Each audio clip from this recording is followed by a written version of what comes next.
Chris, you had this amazing career. I remember watching you on Def Jam, then watching you blow up from movie to movie to the whole Rush Hour thing, and then it was like poof. Yeah. Where's Chris? It's a lot in my life, you know. The way I kind of stepped back from Hollywood at one point, you know, being the highest paid actor in Hollywood. I don't know what he was going through internally, emotionally. He might have got really tired of the business. There's maybe some layers in there that he hasn't really spoken about inside the business. I know how the business can be. You know, everybody pulling at you, wanting you to do all kind of stuff, putting that pressure on you. According to Celebrity Net Worth, Chris Tucker held the title of the highest paid actor in Hollywood at one point. He reportedly earned a staggering $50 million from his involvement in the Rush Hour franchise alone, which would amount to roughly $65 million after adjusting for inflation. Additionally, there were claims that Tucker possessed extensive knowledge about various individuals. He knows everybody. Like, I'm not even kidding. You can bring up a name. It doesn't matter if it's like Muhammad Ali, Paul McCartney, Jesus. Interview. One day, he disappeared from Hollywood, sparking speculation. Did he possess knowledge that made the powers that be uneasy? This narrative echoes the experiences of numerous Black comedians like Katt Williams. However, unlike Katt, Tucker opted for a complete departure from the limelight. Now, it seems Chris has shed light on the real reason behind his Hollywood exit. What precisely did he reveal? The way I kind of stepped back from Hollywood at one point, you know, being the highest paid actor in Hollywood, but I felt like, you know, it was a ceiling right there, and I wanted more. Chris Tucker, raised in Atlanta alongside two sisters and three brothers, discovered his passion for comedy during his high school years. Known for his infectious energy and rapid-fire delivery, Chris earned the title of Most Humorous and immersed himself in hosting talent shows and performing stand-up comedy. At 19, he made the bold move from Atlanta to Los Angeles to kickstart his comedy career. His big break came when he secured a coveted spot on Def Comedy Jam, where his dynamic stage presence quickly captivated audiences. Chris's versatility shone through as he seamlessly transitioned into appearing in music videos for renowned artists like Dr. Dre, Heavy D, Tupac, and Mace. However, it was his pivotal acting role as Smokey in Friday that catapulted him to fame. Despite facing competition from more established actors like Chris Rock and Tommy Davidson, director F. Gary Gray recognized Chris's unparalleled improvisational skills during auditions. Despite initially rating his audition as just okay, Gray saw star quality in Chris that he believed would bring Smokey, the smoking-obsessed character, to life. Filmed on a modest budget of $3.5 million in just 20 days, Friday became a cult classic upon its release in 1995. Chris, along with co-stars Ice Cube, the late John Witherspoon, Tiny Lister, and Nia Long, breathed life into the film, earning $28.5 million at the box office. In his role as Smokey, Chris Tucker's hilarious and energetic portrayal of a substance addict had audiences in stitches, solidifying his status as a bona fide actor. Friday not only launched Chris Tucker's acting career, but also cemented his reputation as a comedic powerhouse in Hollywood. His journey from Atlanta to Los Angeles and his rise to fame stand as a testament to his talent, dedication, and undeniable star quality. Start the day off right, man!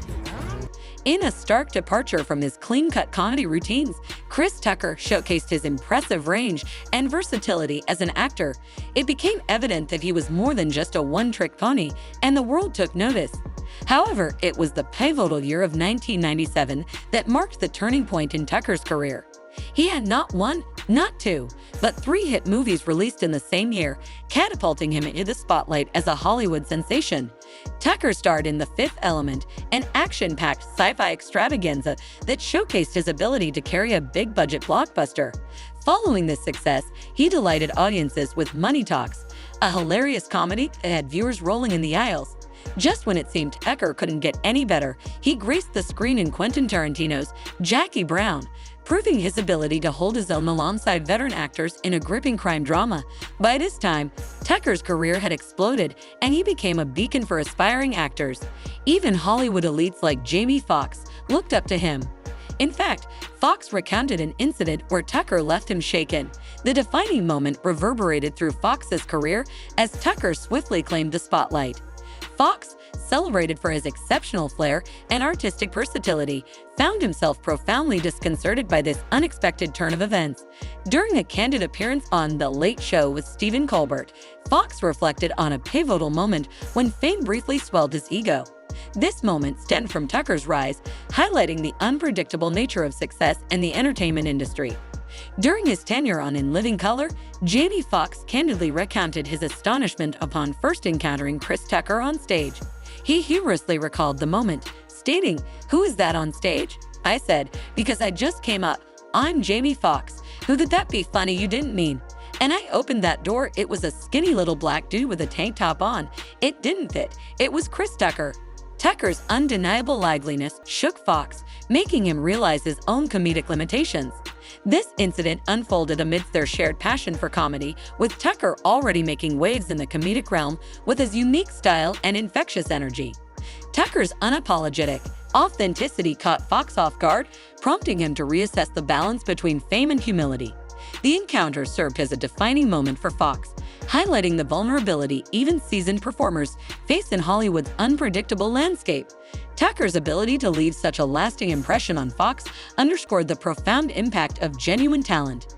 Amidst Tucker's skyrocketing fame and offers pouring in, little did anyone anticipate what was to come next. It seemed like Tucker was unstoppable, with Hollywood in awe of his talent and box office draw. However, as with any rising star, there were surprises on the horizon.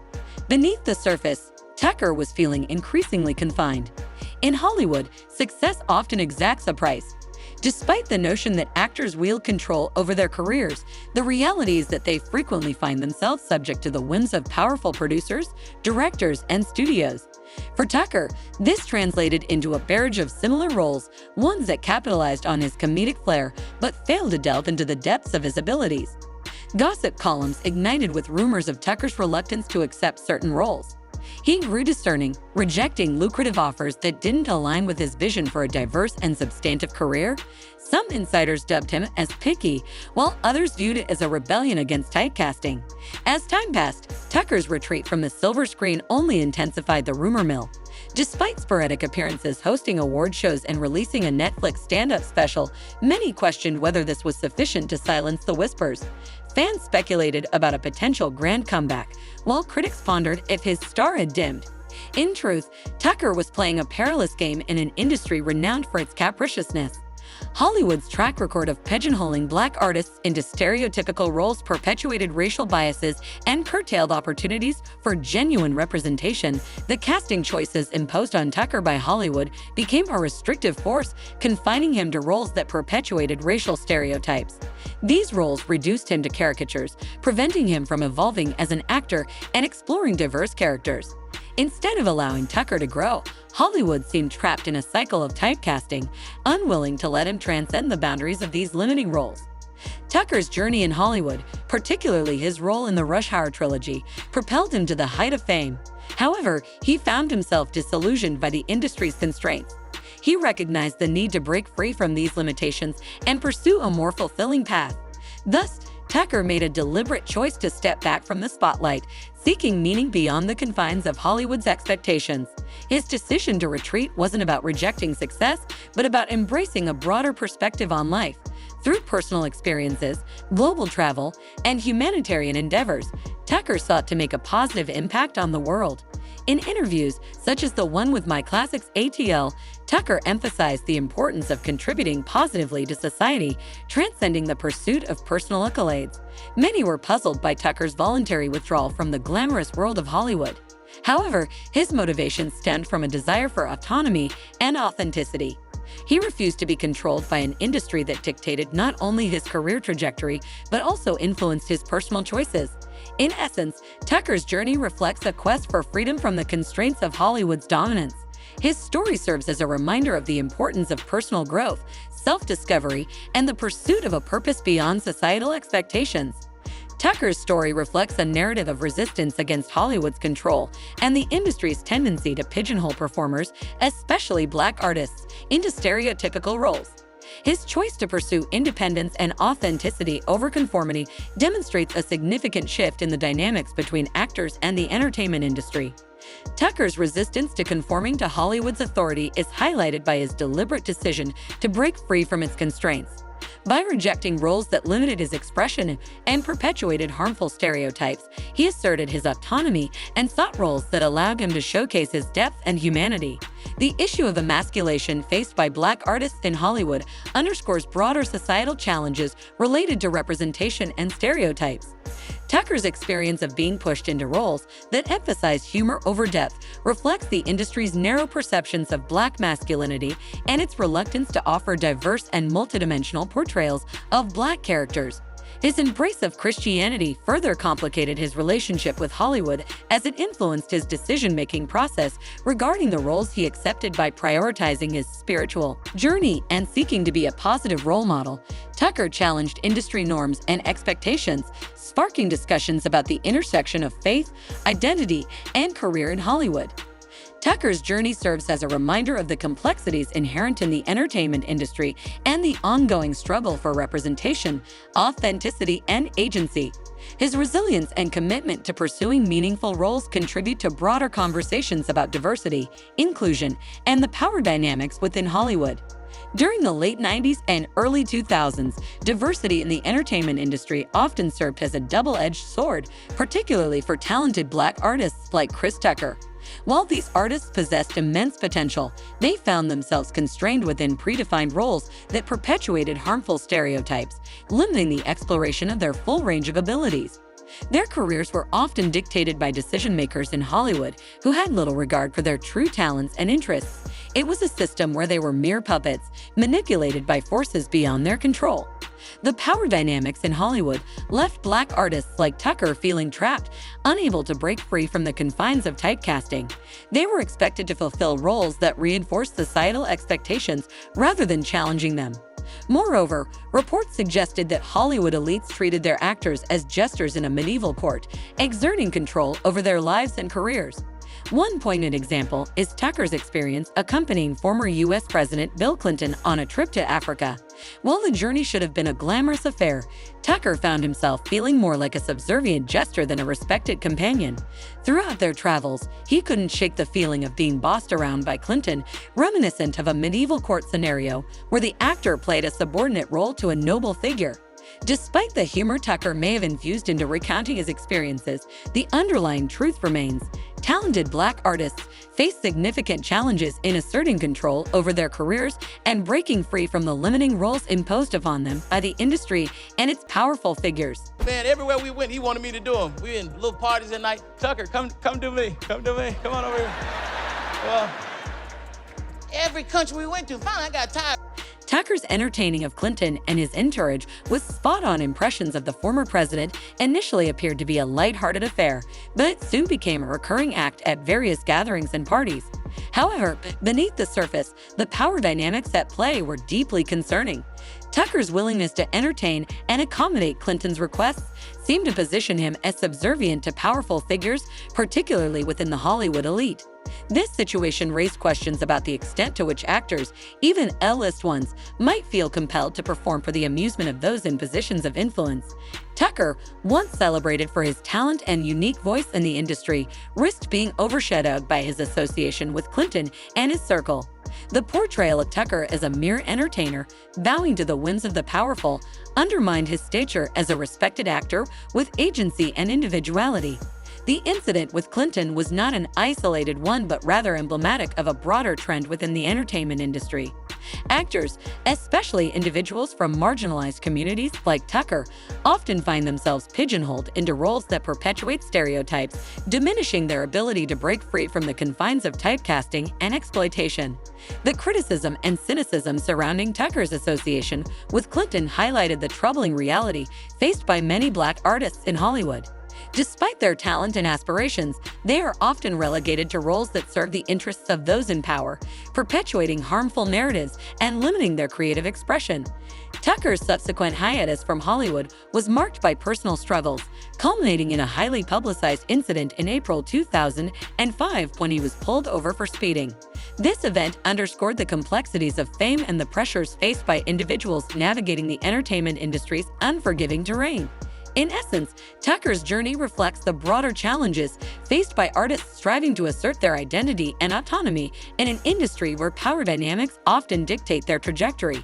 While his talent remains undeniable, his story serves as a reminder of the need for greater accountability and inclusivity within the entertainment world. The interstate situation escalated swiftly as charges of reckless driving and fleeing Dolude were brought against him, stemming from his failure to pull over for state troopers promptly. Tucker asserted that he hadn't noticed the trooper or heard the sirens during the ensuing 10-mile chase. The surprising reason for his high-speed escapade was his alleged attempt to reach his 11 a.m. church service in South Carolina. Ultimately, he pleaded guilty to the charges, accepting a fine of $1,999. In 2007, Tucker made a temporary comeback to the big screen with the release of Rush Hour 3, a project that reportedly earned him a substantial $25 million, according to the New York Times. Eager to celebrate his success, he invested in a $6 million home in an Orlando, Florida suburb. However, this purchase was not without financial strain, as revealed by The Hollywood Reporter. Tucker had taken out a $4.2 million loan to acquire the lavish 5-bedroom residence. Following this brief resurgence, Tucker once again retreated from the limelight, facing a different kind of spotlight: financial distress. While absent from blockbuster films, he garnered attention for being heavily indebted to the IRS. In July 2010, TMZ reported that the actor owed a staggering $1.5 million in unpaid federal taxes, spanning the years 2001 to 2002 and 2004 through 2006. The financial ordeal extended beyond the federal level, with the state of California filing a lien against Tucker for allegedly neglecting to pay $3.5 million in state taxes during the same timeframe, as per NBC News. The actor's newly acquired Orlando home was at risk of being seized due to a debt amounting to $4.4 million. Adding to his financial woes, the IRS placed an $11.5 million lien on the residence, aiming to collect the unpaid taxes. To avert foreclosure, Tucker engaged in negotiations for a short sale of the property. Despite owing $4.4 million, the bank accepted a bid from a buyer who offered a mere $2 million. Amidst financial setbacks and tumultuous times, Chris Tucker's journey in the early 2010s was a roller coaster of challenges and eventual triumphs. Despite encountering hurdles, such as selling a Florida residence for less than its asking price and facing a hefty tax bill from the state of Georgia, Tucker remained resilient. In 2011, he sought to reclaim stability by returning to stand-up comedy with a nationwide tour. However, financial woes persisted, with his debt soaring to over $12 million by 2012 due to tax liabilities. Despite these hardships, Tucker's career trajectory took a pivotal turn with his role as Danny in the critically acclaimed 2012 film Silver Linings Playbook. This marked his reemergence after a 4-year hiatus from the spotlight. Subsequently, Tucker continued to grace the screen with his portrayal of Albert in the 2016 film Billy Lynn's Long Halftime Walk. In a candid 2017 interview, he reassured fans of his ongoing commitment to both acting and various philanthropic endeavors. He emphasized his selective approach to projects, preferring roles where he could contribute meaningfully. While Tucker's cinematic presence has taken a quieter turn since 2017, rumors of a potential reunion with Jackie Chan for Rush Hour 4 have stirred excitement among fans. Beyond this prospect, Tucker has hinted at the possibility of revisiting the iconic Friday series with a sequel titled Last Friday. He expressed willingness to participate if the storyline aligns with his vision. Throughout his career, Tucker's versatility has shown through, from his comedic talents to his dramatic performances. Beyond the glitz of Hollywood, he remains dedicated to philanthropy, establishing his own charity and staying connected to audiences through stand-up comedy. As fans eagerly anticipate the unfolding of Tucker's future projects, his resilience and passion for meaningful storytelling continue to define his enduring legacy in the entertainment industry. With promises to delight fans, this revelation adds an intriguing layer to Chris Tucker's future endeavors, hinting at a possible revival of beloved characters and narratives that have left an indelible mark on popular culture. As anticipation builds around these rumored projects, it's worth reflecting on Chris Tucker's enduring impact on the entertainment industry. From his early days of comedic exploration in Atlanta to the heights of Hollywood success, Tucker's journey exemplifies resilience and a commitment to projects that resonate with his artistic sensibilities. His ability to seamlessly transition between stand-up comedy and compelling on-screen performances speaks volumes about his versatility as an entertainer. Furthermore, the 4-year hiatus that followed Silver Linings Playbook and Billy Lynn's long halftime walk highlights Tucker's deliberate approach to his craft. Rather than succumbing to the pressures of a constant spotlight, he chose a path that allowed him to pursue meaningful projects and maintain authenticity in his artistic expression. In any case, Katt Williams has spoken about the pressures of Hollywood and how, more often than not, Black comedians fall prey to these pressures in order to achieve popularity and wealth. For context, Katt Williams is an incredibly talented comedian who has unfortunately never quite reached the commercial success he deserved. Although personal issues and legal troubles have undoubtedly played a part in his struggles, there's also something else holding him back. You see, Katt has a long history of calling out Hollywood elites and their shady ways of controlling Black celebrities. In a 2013 interview with Blacktree TV while discussing his role in Scary Movie 5, Katt delved into some interesting topics, including a theory about Black actors being forced to wear dresses on screen in order to progress to the next level of fame. It's worth noting that this interview came out not long after Kevin Hart appeared on an NL skit wearing a dress. When asked about Dave Chappelle's claims that Black actors are pressured into wearing dresses, Kevin refused to cross that line. Definitely haven't ran into to put on the dress. I mean, you know, you have to have boundaries. You have to have limits that you refuse to cross. You know, for me, I know what they are. They've yet to been challenged. Dave Chappelle discussed this matter during an interview with Oprah, revealing that he experienced a similar situation while working on a movie alongside Martin Lawrence. You need to protect your brand at all times. When things happen that can possibly affect your brand can be diminished, and you don't want that to happen. So, you know, protecting my brand is definitely a priority. It's even more disconcerting that despite Dave's reluctance to wear a dress, the producers still tried to pressure him and portrayed him as difficult. However, Dave remained resolute in his decision not to don a dress merely for comedic effect. And you put this dress on, and what? It's a prostitute. Nah, I'm not doing that. I don't feel comfortable with it. When Kevin Hart appeared on SNL wearing a dress after stating he wouldn't, numerous fans accused him of pandering to the Hollywood elite.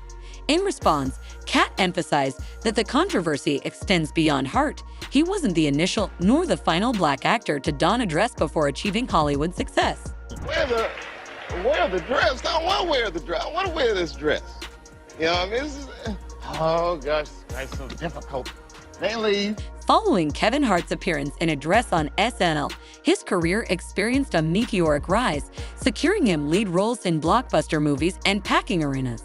It's notable that while both Katt Williams and Dave Chappelle are undeniably successful comedians, they haven't achieved the same level of mainstream success as Hart. Williams even voiced concerns about the darker aspects of Hollywood, alleging that the industry's elites exert control over Black celebrities through dubious means. According to Williams, he and Dave Chappelle have resisted joining the Illuminati or allowing elite manipulation, which may have impacted their mainstream appeal compared to Hart. Kevin doesn't have to worry about what people are going to say about him wearing a dress because of the long line of dress-wearing people before him. So now we have Big Mama's house 1, 2, and 3. Katt also acknowledged that initially he was naive and didn't grasp the full extent of the risk involved in speaking out against powerful figures in the industry.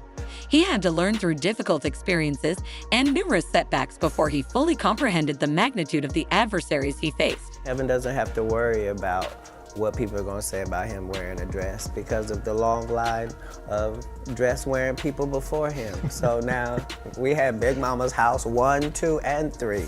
You might be aware that Katt Williams' reputation has been negatively affected by the mainstream media. While he has had a few public incidents, the tabloids have frequently sensationalized and exaggerated stories, portraying him as unstable. Katt chose not to defend himself because he discovered the risks of confronting the tabloids and exposing those who control the media. He learned the hard way that challenging them could endanger his life. We are against the Illuminati at our own detriment. When people are against the Illuminati, then they get punched in the face all the time. The press hates them, and nobody likes them. Fans are happy that Tucker managed to move past Hollywood's desire to control and pigeonhole him. I'm glad that he didn't conform to Hollywood standards, and I give him a salute for making an exit from all those evils. That be one fan commented. A second fan wrote, Chris Tucker has been blessed to prove himself as a bankable actor early in his career. This has afforded him the ability to call his own shots in Hollywood. Now, he's ready to re-emerge, and his fans are anxiously ready to receive him, while a third fan added, I love he didn't put out a bunch of crappy movies before trying to be serious. He loved his life. I love this for him. He's going to have an amazing acting career. He's a very talented actor now. Anyway, that's it for this video, folks. Bye.